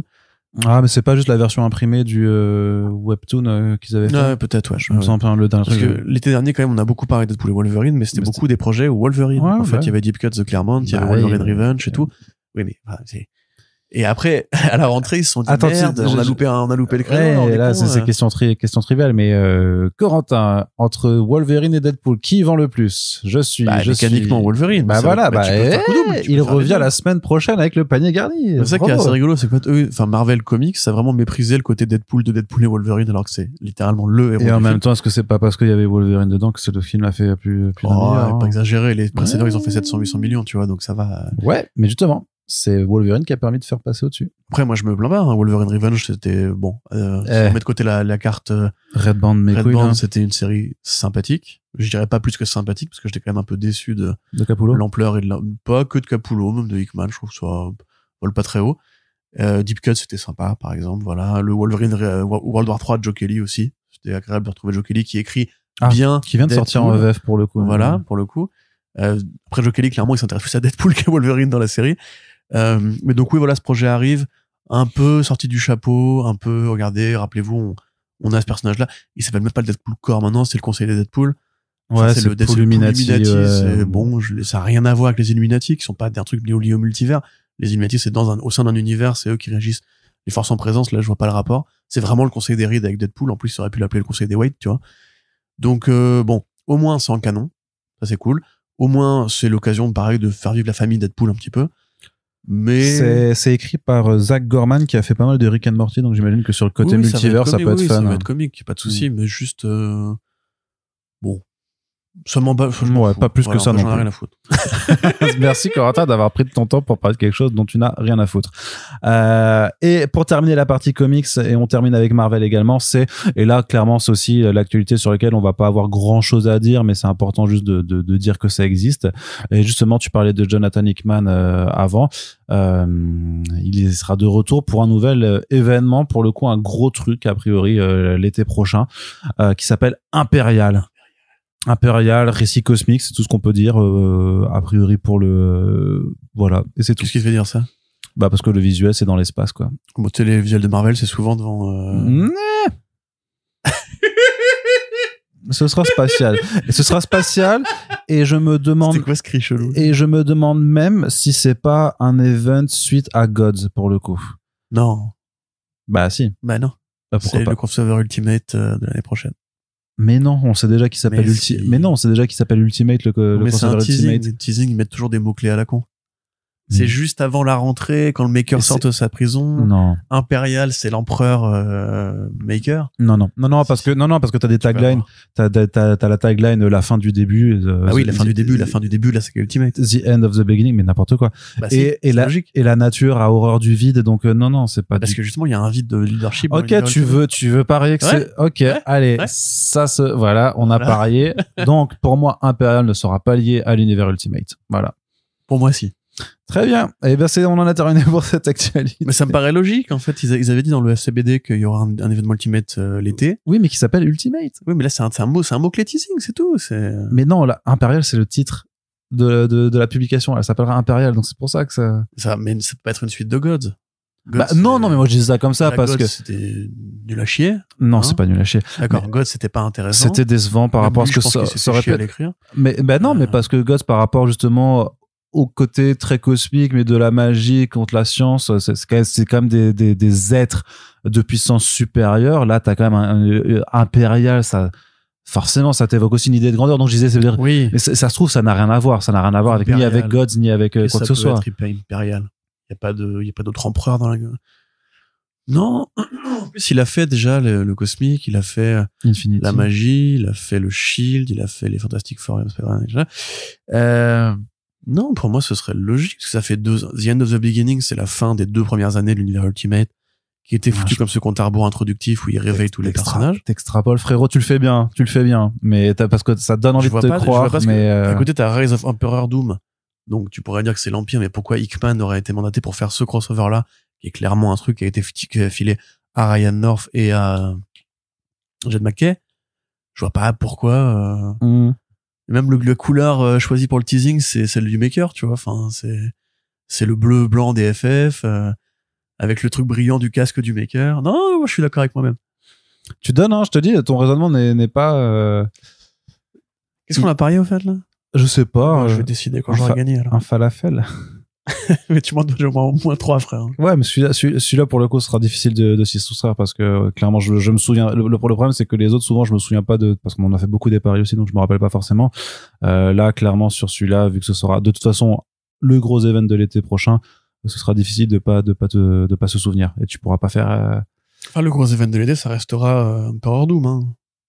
Ouais, mais en vrai, D'accord. est-ce que ce serait pas Non, remarque, t'as peut-être raison. Ça y est. Non. Comprendra également le prologue au prochain blockbuster événement de l'univers Ultimate de Dennis Camp, Jonas Scharf et Cody Ziegler attendu pour cet été. Donc ce sera pas Hickman, tu vois. Ah, je pense que ton je pense que ton raisonnement vient de faillir. Mais pour c'est une sollicitation. Hein. Oui, bon, en général, s'ils disent, il y aura Dennis Camp et tout ça, et c'est pas pour faire genre, ah, bah, en fait, c'était pas du tout les auteurs quand vous êtes teasé. C'est une surprise, le grand retour de Hickman. Ouais. Tu vas voir, mon blâme. Alors, le pari, c'est que ça n'aura rien à voir avec l'univers Ultimate. Attention, hein, c'est ce qu'il a dit. Vous êtes témoin et tout. Bah, j'ai dit que ce n'est pas lié à l'univers Ultimate. Ça, ok, d'accord. Ce n'est pas dans la ligne Ultimate. Je vais te fumer. Bah, on verra bien. Allez, donc en tout cas, il y aura du Hickman en blockbuster chez Marvel. Ça fait quelque part, enfin, ça fait longtemps qu'il a pas fait quand même de gros events, parce que ces dernières années. Le vrai gros event, bah ça fait Inferno. Ça fait depuis Inferno, pardon. C'était Inferno encore sous Hickman, ouais. Ouais. Après, et après, j'ai du mal à le voir comme gros event parce que c'était tellement juste sur la partie X-Men, tu vois. Dans ce cas-là, ça fait très très longtemps même. Ouais. Ça fait depuis Secret Wars. Voilà. Parce que si tu mets que la partie X-Men de côté, il y a rien eu. God, c'est pas un événement. Non. C'est très honnêtement, tout le monde s'en fout. Enfin, genre, ça n'a pas eu de conséquences. Au-delà de mon avis personnel, hein, c'est que ça n'a pas eu de conséquences. Bah, ça risque pas trop d'en avoir sur le reste de l'univers, voilà, c'est sûr. En fait, c'est ça, c'est qu'il fait beaucoup de titres. En fait, on lui confie un pôle, donc, X-Men d'un côté, puis l'univers Ultimate de l'autre, en tout cas, et avec Ultimate Spider-Man. Et à part ça, depuis là, de quelques années, en fait, il fait juste presque des projets plaisir, mais qui peuvent être lus vraiment séparés tout. Il a fait un one shot Doctor Doom qui était super cool avec Sanford de dessin, mais tu peux lire comme ça. Wolverine Revenge, tu lis comme ça, c'est en continuité. Il y avait un God, tu peux le lire vraiment complètement à part parce que c'est des autres personnages. Bon, c'est même pas, enfin, pour moi, ce qu'il a inventé dans God, c'est même pas, ce sera jamais repris ensuite. Et il y avait un autre truc qu'il avait fait récemment qui aussi Aliens versus Avengers, tu vois, pareil, qui est déconnecté. Ça aura pas beaucoup de conséquences sur le canon. Ouais. Voilà. Donc, c'est aussi là, est-ce que c'est vraiment un retour à quelque chose qui va compter, qui va marquer le reste de l'univers, ou est-ce que si c'est dans l'univers Ultimate, oui. Il le lâche pas. Hein, Par contre, effectivement, si ça a plus à voir avec 616, je sais pas, parce que vraiment, est-ce que lui, il a envie de revenir à la capitainerie d'un truc aussi important? En plus, là, ils ont déjà leur plan de prévu. Enfin, je pense qu'ils savent très bien comment se termine la période d'Doom. Est-ce que c'est pour prévoir la suite? Je pense pas. Et maintenant que tu le dis, vraiment, Empereur et Impérial, ça peut être complètement lié à Empereur Doom qui prendrait un galon encore pourquoi plus. Pourquoi ça aurait pris Hickman?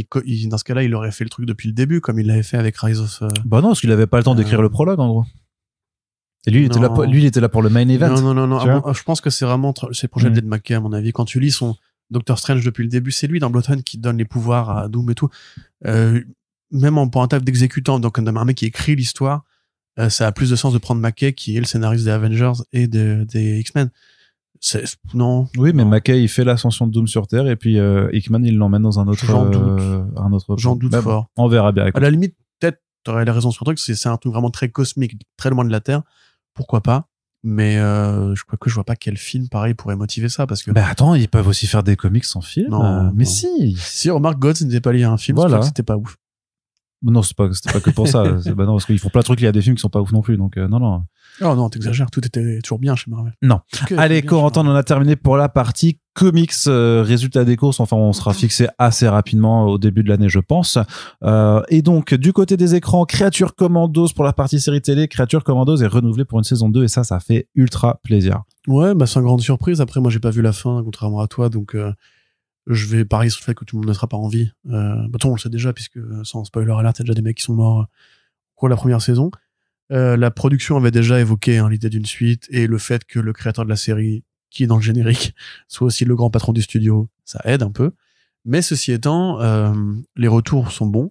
Les chiffres d'audience, a priori, en tout cas de ce qu'on peut en attester de sources, des mecs qui se chargent d'observer ce qu'on ne peut pas observer, c'est-à-dire les chiffres d'audience des plateformes, c'est plutôt une série qui a marché. Après, de fait, les concurrents, c'était pas très rude en cette période d'hiver. C'est pas équatif que tu vas tenir la concu. Enfin, faut que je finisse de regarder ce truc. Ah non, c'est pas la peine. C'est pas la peine. Faut que je fasse un podcast en solo, C'est très, très en mauvais, duo avec Splinter, quoi. Très très mauvais cette troisième saison. Non, j'ai des trucs à dire. Mais Ah, c'est ok. très très mauvais. Ah oui. Mais c'est mieux que la 2. C'est pas aussi bien que la 1, mais c'est mieux que la 2. Ah ouais? Oui, De ce que j'en ai vu, c'était pas, ok, mais, Non, t'as les trucs qui passent un peu mieux. on en quoi. reparlera plus tard. Ouais. Mais, ou alors parce que j'ai renoncé à tout espoir, je sais pas, mais... Et du coup, en fait, mon plan de mettre Captain Carter des Avengers of the Multiverse dans Secret Wars, a priori, c'est un peu étiolé, dans la mesure où, spoiler alert, je ne sais pas, mais le personnage, ou alors une version du personnage, n'est plus en activité ensuite. Voilà. Vous le savez, Arnaud a gagné une fois contre moi, et ce sera la seule. Désormais, voilà, on a Creature Commandos, qui est une très bonne série, qui prend un vrai parti pris artistique, qui est vraiment la suite de Suicide Squad et Peacemaker à tous les niveaux. Ça reste cette partie que James Gunn aime bien, des commandos tactiques, qui sont des enfoirés, un peu des monstres, mais en même temps, est-ce que le monstre, c'est pas celui qui te traite de monstre et nanana. Super série, super retour, on fera un podcast bientôt pour en parler, mais je suis pas du tout étonné, c'est un produit qui a de l'avenir. Est-ce que maintenant on sera à jour pour une saison 2 en 2025? J'en doute un peu. Non. Surtout que l'animation takes forever, comme dirait Harley Quinn, et qu'ils ont déjà en plus Harley Quinn pour l'année prochaine et qu'ils n'ont pas besoin de ça, très honnêtement. Il y aura déjà Peacemaker aussi pour poursuivre ce pan un peu des Non, commandos 2026, ouais, 2020. Et franchement, hiver 2026. Hein. tactiques. Ouais, ce qui ferait du coup 3 produits pour 2026 chez DC Studios. Donc, avec plaisir, j'en reprendrai carrément. J'en reprendrai une louche, clairement. Exactement. Peut-être même pour 10 épisodes, parce que 8, j'avoue que c'est passé un peu vite quand même. 7. Hein. 7, oui, c'est passé un peu vite. Ce sera 7 en tout, hein, donc c'est vraiment très peu. Un trailer pour Your Friendly Neighborhood Spider-Man, votre fidèle serviteur Spider-Man. Alors, il y a un point d'équilibre à trouver entre deux réactions. C'est-à-dire que déjà, graphiquement, c'est effectivement mieux que What If. Le travail des textures et le renvoi au côté dessin de comics est plus agréable à l'œil. Néanmoins, ça c'est quand on prend la variable basse.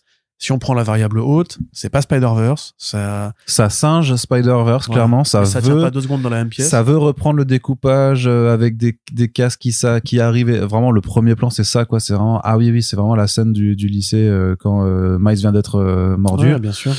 Par contre, et après, t'as quelques autres plans de voltige qui clairement aussi, tu vois l'influence. Et après, tu dis, bon, bah, c'est pas au niveau parce que c'est pas les mêmes budgets, c'est pas les mêmes gens derrière, mais au moins, ça essaie de reproduire quelque chose qui est bien. Donc, au moins, c'est pas désagréable.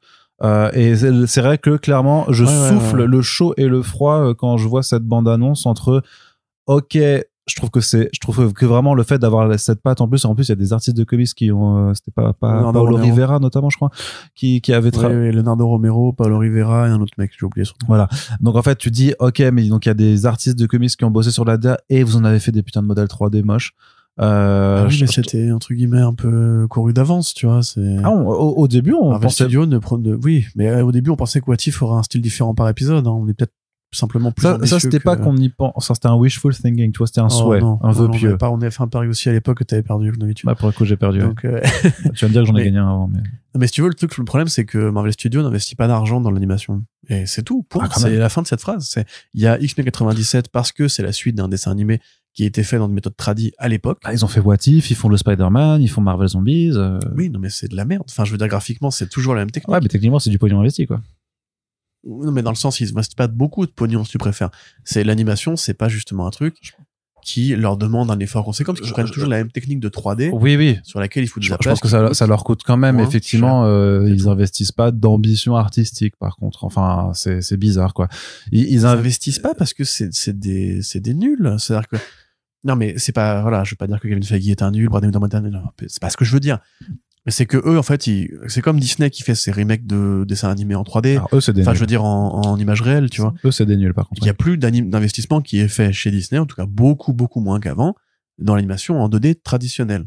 Maintenant, on peut trouver que c'est pas grave.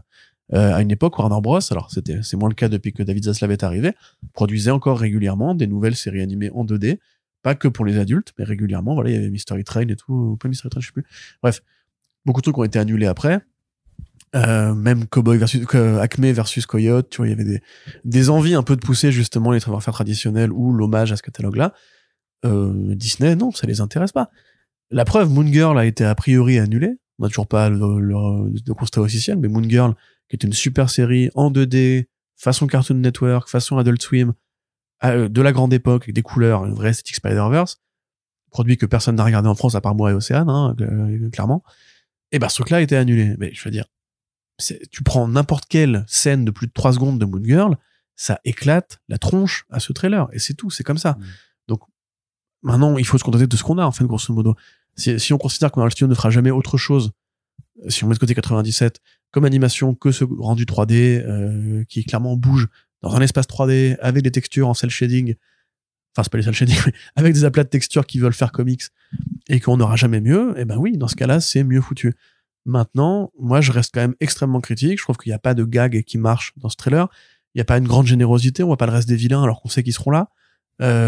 Faut donner envie. Enfin, faut s'en garder sous oui. La palette chromatique aussi, voilà, qui veut faire comics un peu rétro et tout. Un peu pastel, ouais. Ouais, je trouve ça vraiment, c'est du déjà vu, quoi. Oh, il est pas saucé. Oh, regardez, c'est Corentin Grognon. Bah, ça y est. Il va bouder. Il va bouder pour la fin d'année. Voilà, il est. J'en ai marre, là, honnêtement. Moi, je me suis tapé tout What If. Mais je vais le faire aussi. On se fout de ma gueule.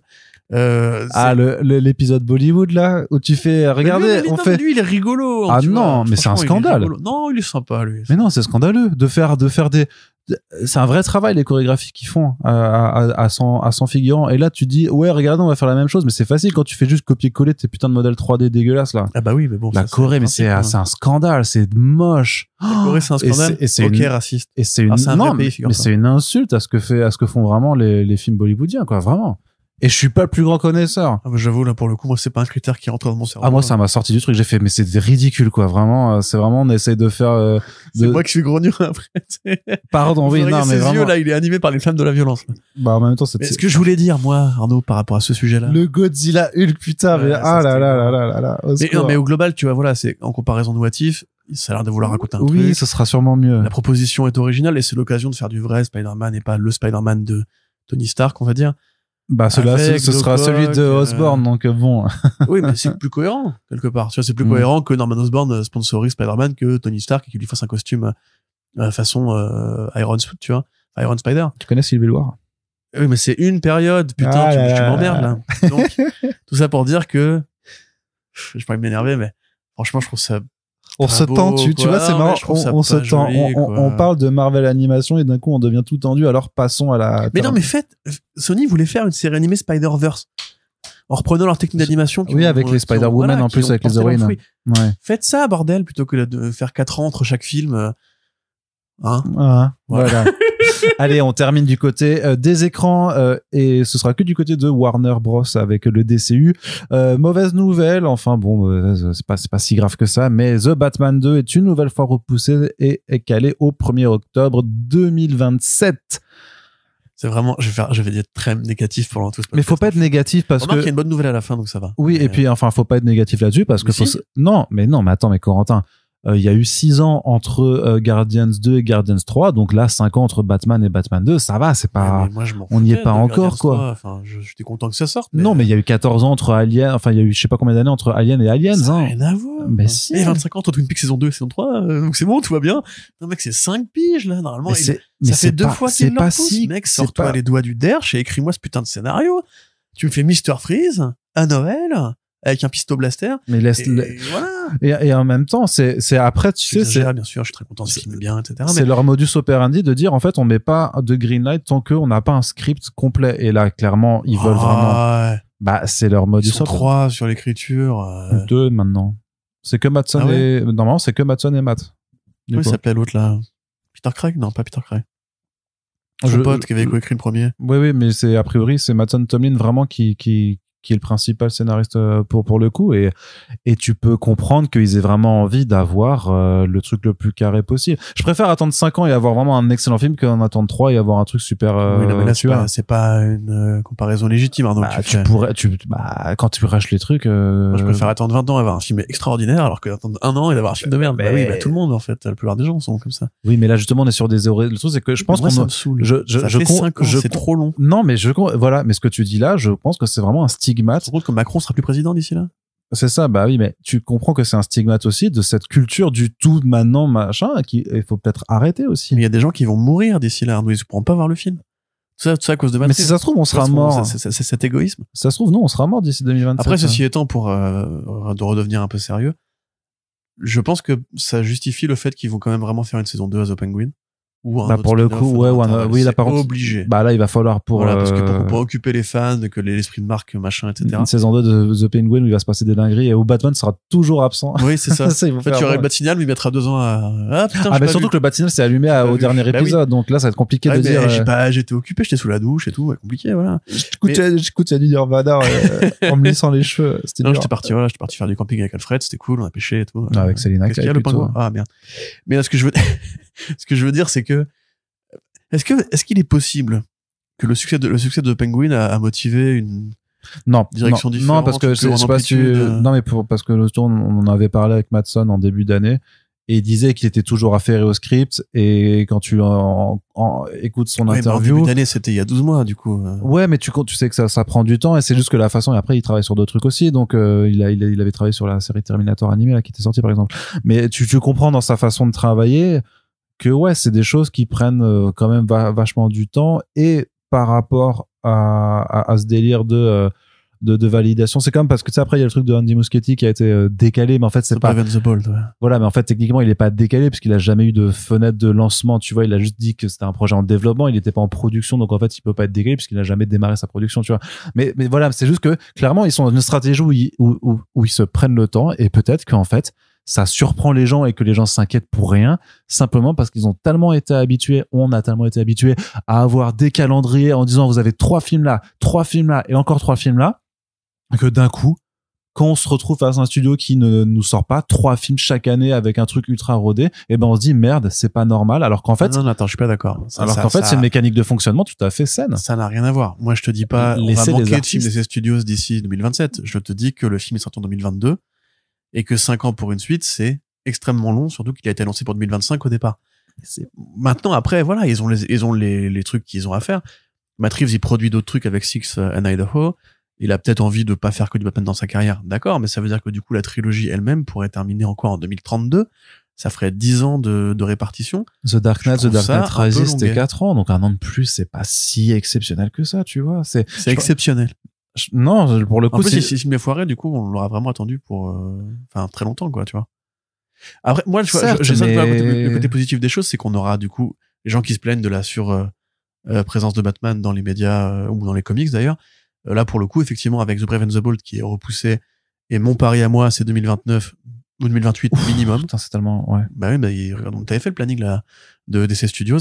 Ils ont le film d'animation 2028, Dynamic Duo. voilà. En vrai, Muschietti va faire un autre film qui va l'occuper jusqu'à au moins 2027. A priori, il est pas encore écrit, en plus, le projet. Donc pareil, c'est tournage 2028, sortie 2029. Oui, bah, de toute façon, c'est parce qu'il n'est pas écrit que le projet n'est pas mis en développement. Hein. Voilà, et donc c'est En pas production. que je manque de Batman, au demeurant, on a eu beaucoup de fois ce personnage-là. Est-ce que je suis content que James Gunn en profite pour explorer d'autres coins de l'univers DC Studios? Certainement. Maintenant, ça va tellement vite aujourd'hui. Donner Swamp Thing. Je veux dire, en 10 ans, il y a eu 2 fois le rachat de Warner Bros. Quand même. Il y a eu des empires qui se sont effondrés. Il y a eu Geoff Jones qui est parti, Walter Hamada qui est parti, James Gunn qui arrive. Il est pas dit que d'ici 5 ans, d'ici 3 ans, pardon, quand le film soit prêt, 2 ans, parce qu'on passe en 2025 là, quand le film sera prêt, on n'en sait pas où on en sera au niveau même sociétalement parlant, tu vois ce que je veux dire. Donc voilà, moi j'espère qu'il restera des cinémas ouverts à ce moment-là, déjà pour commencer. Mais surtout, ça m'embête parce que j'ai envie de savoir la suite, quoi. Et au niveau d'un simple plaisir de fan égoïste, je trouve ça quand même un peu longuet pour un film Batman, alors que t'as une telle quantité de matériaux à explorer, etc. Enfin, est-ce que les gens se rappelleront qu'ils ont vu The Batman 1 en 2027, tu vois, je sais pas. Bon, quand même, comme dit, personne n'a oublié The Dark Knight après, avec The Dark Knight Rises. Il a pas eu le même impact sociétal, quand même, ce film. The Dark Knight, c'est vraiment un film qui a, avec Heath Ledger, c'était la révélation de Nolan. Après, en plus, il a fait Inception juste derrière pour transformer l'essai. C'est là que c'est devenu un très très grand metteur en scène, hein. Avant, Insomnia Memento, tout le monde ne les avait pas vus. Prestige. Prestige, c'est un succès d'estime, mais c'était pas un succès grand public comme The Dark Knight. C'était 1 milliard, je crois, The Dark Knight, un truc comme ça. Ouais, c'était un des... C'était énorme, vraiment. Mm. Alors que The Batman, bon, il découle pendant la pandémie, mais même beaucoup de gens qui l'ont vu ont dit, bon, c'est vrai que ça fait quand même, ça ressemble beaucoup à du Nolan et tout. Donc bref, à voir. Après, moi, je serais pas contre une petite série Catwoman pour... voilà, c'est pour donc ça ton lobbying. pour s'excuser. Ton lobbying. Matt, si tu m'écoutes, on veut Zoé Kravitz et Sophia Falcon qui font des dingueries. Et pour terminer, une nouvelle confirmée que Corentin appelait de ses voeux depuis très longtemps. Jason Momoa confirmé en Lobo. Alors tous ceux qui ont Et suivi oui. l'actualité récente de Jason Momoa depuis 2 ans en fait savaient que ça allait venir, mais maintenant c'est officiel, Jason Momoa sera le dernier Charnian, je sais pas comment on dit en Moi je dis que Sarnian. Sarnian, ouais. Pour le Je crois DCU qu'en anglais, quand il y a avec un CZ, tu prononces pas le C, donc tu dis un Zarnian, je pense. ah ouais, À mon avis. Parce que ils ont le mot, le Xar. Tu vois, c'est le grand Manitou. Et tu dis juste le Zar à la place de Xar. ça marche. Donc dans le DCU et a priori avec une introduction dans Supergirl, directement dans Supergirl Woman of Tomorrow. Deadline l'a confirmé, donc c'est pas a priori. Après ça Je me souviens pas effectivement l'avoir vu dans Woman of Tomorrow, le comics, mais bon, c'est facile de rajouter un logo qui passait par là, on va dire. dans le bar. Voilà, Au par début, exemple, tu sais. ou dans l'espace, enfin peu importe. Ou alors on te fait une page générique avec Crème des collines jaunes où on te dit qu'ils ont bourlingué ensemble. Enfin, tu vois, c'est pas compliqué. C'est un mercenaire, hein. De toute façon, ils peuvent le foutre où ils veulent. Alors effectivement, Corentin l'appelait de ses vœux. Corentin en avait parlé avant même que la sortie d'Aquaman et le Royaume perdu, puisque ça me paraissait en fait évident, pour des raisons toutes bêtes, c'est que Momoa lui-même en parle depuis quasiment 10 ans. C'est ça, voilà. Hein, c'est avant de devenir Aquaman, il voulait devenir Lobo, ça avait été évoqué. On sait qu'en plus James Gunn, il y a qu'à voir un Creature Commandos, c'est un mec qui n'a pas peur de la violence, du côté humour gras et des personnages justement un peu incompris ou des anti-héros dans ce style-là. Il est pote avec Momoa, comme tout le monde à Hollywood. Ils ont fait des parties de Magic ensemble, Donjons et Dragons ensemble. Pas de Magic, on n'est pas encore là à Hollywood. Mais ils ont fait des parties de Donjons et Dragons ensemble. Ils ont tourné ensemble dans Peacemaker. Et aussi, c'est Peter Safran qui a produit les 2 films Aquaman et les 2 films Shazam à l'époque de Geoff Johns et de Walter Hamada. Donc on sait qu'ils sont proches. Et puis t'avais cette déclaration de Momoa il y a 1 an ou 2 ans, justement, on disait l'arrivée de James Gunn aux commandes, ça va me permettre de réaliser mon Dream Project. Et donc là, c'était couru, quoi. Exactement. Après, James Gunn sur Mastodon à l'époque avait posté un visuel de Lobo. Rappelez-vous Mastodon. Donc tout le monde s'était dit en mode putain, mais ça veut dire que du coup c'est Momoa qui va être Lobo, et tout le monde le savait en fait, parce que voilà, donc c'est bon, moi j'ai pas vu Fast X, mais il est chouette, j'ai vu très les très chouette, et en plus je l'avais dit que c'était vraiment un bon c'est ça, un bon casting call en fait pour Lobo. J'ai vu clairement. des extraits où il a des couettes et où il jette des grenades avec son père, mais il y a ce truc, il est incroyable, cette scène qui est vraiment trop marrante, où il se refait les ongles en parlant de masculinité toxique, mais il en parle à un mec qui vient de buter, donc c'est complètement décalé, et du coup c'est très Lobo dans l'esprit. Oui, voilà, c'est ça. C'est qu'en fait quand tu le vois, tu te dis bon, en fait ça fait très longtemps qu'il veut être Lobo, et que dès qu'il a l'occasion de jouer un peu comme un Lobo, il le fait. Donc moi ça m'irait plutôt pas mal, parce qu'effectivement Lobo, il a ce côté excentrique, grande gueule à la Momoa, il a le physique de Momoa, ou Momoa a son physique, c'est selon. Momoa qui est biker aussi, même le côté un peu écolo de Lobo qui protège les dauphins de l'espace. Pour ceux qui ne voient pas, il y a des dauphins de l'espace télépathes dans l'univers DC, et c'est quasiment des dieux. Donc il faut considérer que c'est très important, et que effectivement il y aura forcément Lobo ça. est très fan de ces dauphins. Et voilà, par même ça, tu vois, Momoa qui s'engage pour l'écologie, tu vois, il y a quand même des trucs qui se rapprochent bien. Ils sont loupés en pensant en fait que Aquaman, c'est Zack Snyder qui a eu cette idée qui était pas idiote, que Aquaman en fait c'était un personnage qui était proche de la mer, et donc il fallait un mec qui justement vient d'une culture qui est proche de la mer. Effectivement, les Hawaïens du coup, dont est issu, il est indien il est indien hawaïen, c'est ça, moi je connais pas ses origines, je crois que c'était ça. Et que du coup effectivement c'est des cultures qui sont proches des littorales et qui vivent avec au contact de la mer depuis toujours. C'était pas idiot du tout, même. Par contre, effectivement, ça a jamais été Arthur Curry. On peut prendre le problème dans tous les sens, trouver que le premier film est sympathique ou blaireau selon ce qu'on en pense. Ce n'est pas Arthur Curry. Tu regardes Arthur Curry, tu regardes même avec la barbe et les cheveux longs, tu regardes le Momoa, c'est pas possible. Ça marche pas au niveau caractère, au niveau royauté, au niveau humour, au niveau dynamique. Il aurait fallu faire Lobo depuis le départ, et ça aurait été en plus grave bien à Zack Snyder. Malheureusement, c'est pas arrivé. James Gunn est arrivé, a dit, mais en fait, vous êtes trompé depuis le début, c'était Lobo. Et voilà, on est content. Et ça fait en plus une belle petite cartouche pour le film Supergirl, qui a l'air quand même plutôt cool, qui est basé sur un bon comics, qui a une équipe créative pas inintéressante, avec un bon casting pour l'instant, Millie Alcock et Matthias Schoenaerts pour les rôles principaux. Et la petite jeune, dont j'ai oublié le nom, qui sera la fille du mec qui se fait zigouiller. Donc voilà, franchement, moi, un projet que j'attends avec impatience. Peut-être même plus que Superman à date d'aujourd'hui, parce que parce que on sait grosso modo ce qu'on va avoir dans Superman. Tu vois, on va avoir Crypto, l'univers DC, Crypto, l'univers DC, Superman qui sauve le monde, et mais c'est vrai qu'après le côté film cosmique avec Millie Alcock, avec puis Lobo, Supergirl, il n'y a pas eu de film solo depuis le 84, le terrible film de 84. ça fera plus de 40 ans. Et accessoirement, c'était pas un bon film. Et en plus, moi, j'aime bien Tom King et j'aime bien Bill Sibley, j'aime beaucoup ce comics-là. Je sais qu'il est facilement adaptable au cinéma sans problème. Plus à la limite qu'effectivement, le côté un peu porte d'entrée que sera Superman. Maintenant, j'attends vraiment un film tout à fait séparé de la Terre avec juste les Kryptoniens et de la baston et tout. Ouais. Très très bien. Et donc ça arrivera en 2026, celui-là. T'es content? Ah, moi je suis... Toi qui en plus te fait la coupe à la Momoa depuis quelques années maintenant. Oui, c'est vrai. Bon, depuis un an, hein. Ils sont devenus assez longs depuis 2024. Mais oui, ouais, je suis très... Bah, c'était pas une surprise du tout. Donc c'est pas c'est pas une surprise. Donc j'espère le revoir dans un rôle plus adéquat que par rapport à ce qu'il a fait à effectivement cet Aquaman qui n'a jamais été à Arthur Curry en tant que tel. Et vraiment Fastex, bon délire, il est vraiment très très bon délire dedans. Je il est en moto du coup? Hein? Il est en moto?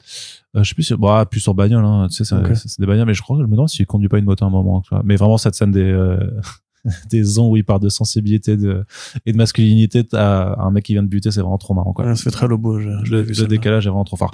Allez, on en a terminé pour ce front page. C'était le dernier front page de l'année 2024. On vous retrouve dans les prochains jours pour les nouvelles émissions régulières et tout un tas d'autres choses que l'on vous prépare. On espère que vous avez passé d'agréables sessions d'écoute en notre compagnie et que vous le faites encore aujourd'hui, ce 31 janvier 2024. Et sinon, bonne année si vous nous écoutez en 2025. On vous rappelle que vous pouvez nous soutenir et n'hésitez pas à le faire surtout pour notre cagnotte des First Print Awards. On en a réellement besoin. En tout cas, merci à toutes et tous d'être présents et de nous écouter. On se dit à très bientôt pour la suite de nos émissions. Salut! Salut!